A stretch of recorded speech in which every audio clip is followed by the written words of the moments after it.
Je suis souvent perdu dans mes favoris. Alors, vous pourriez me dire, ben, Matt, tes favoris, tu as juste à les mettre dans Chrome ou dans Safari et les synchroniser. Ouais, ça va bien sur Safari quand on est dans un écosystème complètement Apple, mais quand vous avez un écosystème Chromebook ou vous êtes sur du Windows au bureau, ça peut être compliqué. Alors, pour mes favoris, j'ai choisi d'avoir un service tiers qui est sur abonnement. Le service tiers, il est gratuit jusqu'à certaines fonctionnalités et payant pour d'autres. Je vous dis, essayez-le gratuit, ça en vaut probablement la peine pour vous fédérer de l'information auprès de vos équipes, pour partager simplement des trucs. La version payante, moi je l'ai prise parce que j'ai eu un rabais au Black Friday. Est-ce que je la reprendrai? Peut-être pas, mais l'application, ça, je vais la garder parce que le format gratuit est très, très intéressant pour moi. On va aller tout de suite à l'écran et on va voir ben, c'est quoi l'application dont je veux vous parler. Ça s'appelle Raindrop. Raindrop, c'est un gestionnaire de favoris. Alors, il y a l'application évidemment qui va être sur iOS, il y a l'application sur Android, il y a l'application qui est sur Mac, sur Windows, elle est partout.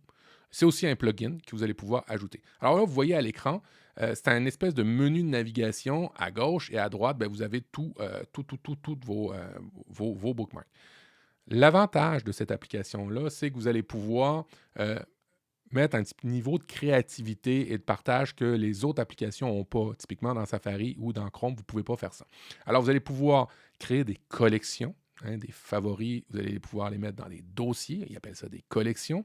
Les collections, vous allez pouvoir mettre des icônes particulières. Ça, vous ne pouvez pas vraiment faire ça avec un navigateur normal. Vous allez pouvoir mettre des hashtags. Ça, non plus, on ne peut pas faire ça avec un navigateur normal.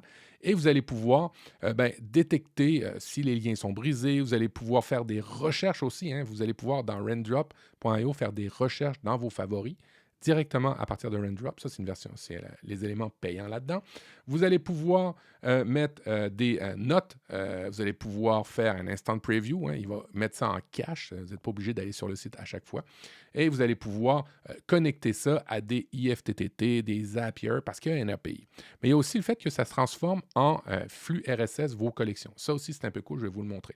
Et vous allez pouvoir conserver, ça c'est une fonctionnalité payante, alors moi je l'ai présentement, conserver tous vos bookmarks directement sur Dropbox ou Google Drive. Vous pouvez aussi partager les liens avec d'autres personnes. Alors, je vous montre tout de suite à quoi ça ressemble.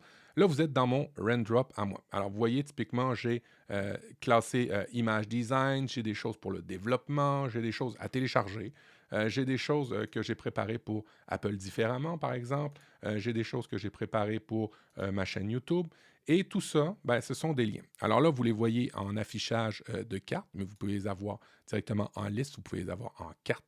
Vous pouvez les avoir en tête aussi. Alors, quand vous les avez comme ça, vous voyez que quand je clique sur un lien, je suis en format web. Je peux très bien aller prendre la copie en cache sans forcément aller sur Internet. Je peux télécharger directement cette page-là. Je peux aussi, en l'éditant, ajouter des éléments. Alors, tu sais, je pourrais mettre ça important. Je pourrais rajouter d'autres répertoires. Je pourrais la changer de collection, typiquement, et la mettre dans une autre collection.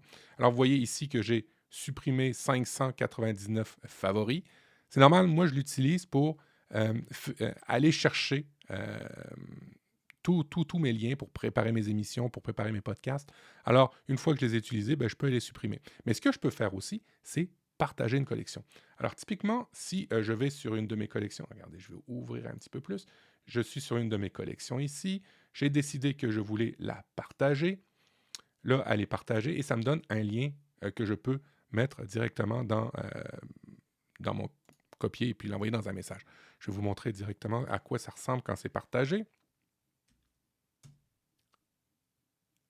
Alors, la personne reçoit directement une belle page marquée avec mon nom de compte, Prof du Web Pro, et je peux, ça fonctionne en mode gratuit, ne vous inquiétez pas, et je peux la repartager ou la remettre dans mon Raindrop à moi, ce qui fait que je peux faire des catégories et partager ça à d'autres personnes qui font des recherches, qui font de la veille sur un même thème.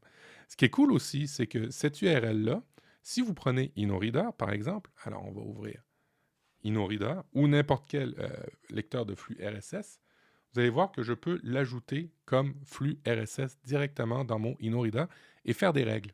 Alors, on va aller tout de suite ajouter un nouveau flux. J'ajoute mon lien et bim, je peux suivre directement cette page-là. Alors, si une personne automatiquement ajoute un lien dans cette collection-là, ben moi, je vais être notifié directement dans mon InnoReader ou dans mon Zapier ou dans mon IFTTT.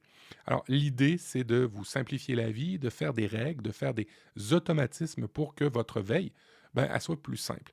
Et Raindrop nous aide vraiment à ça.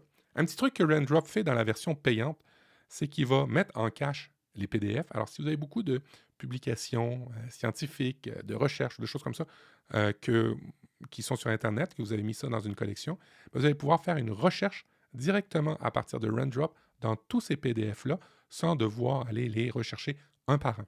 Alors ça aussi, ça vous simplifie la vie. Alors qu'est-ce qu'elle a, la version payante versus la version gratuite? Ben, c'est ici, c'est assez simple, là. En version gratuite, elle fait très très bien le travail. Vous avez un nombre illimité de favoris, un nombre illimité de collections, de highlights, d'appareils sur lesquels vous pouvez connecter, vous pouvez collaborer, il n'y a aucun problème. Vous êtes juste limité pour le nombre d'uploads que vous pouvez faire dans Raindrop. Ce qui est peut-être intéressant d'avoir dans la version payante, c'est la recherche plein texte. Alors, vous allez pouvoir, dans vos favoris, chercher tout ce que vous avez mis en favori, le texte. Alors, je me souvenais d'un truc dans un texte, nanana. Vous allez pouvoir le faire avec la version payante. Vous allez pouvoir faire des annotations. Si vous voulez, vous allez pouvoir chercher les liens qui sont brisés et vous avez automatiquement la sauvegarde dans OneDrive ou dans Google Drive et un upload de 10 gigs de fichiers par mois. Vous êtes limité dans la version gratuite à 100 MB par mois, ce qui est quand même assez intéressant et soutenable.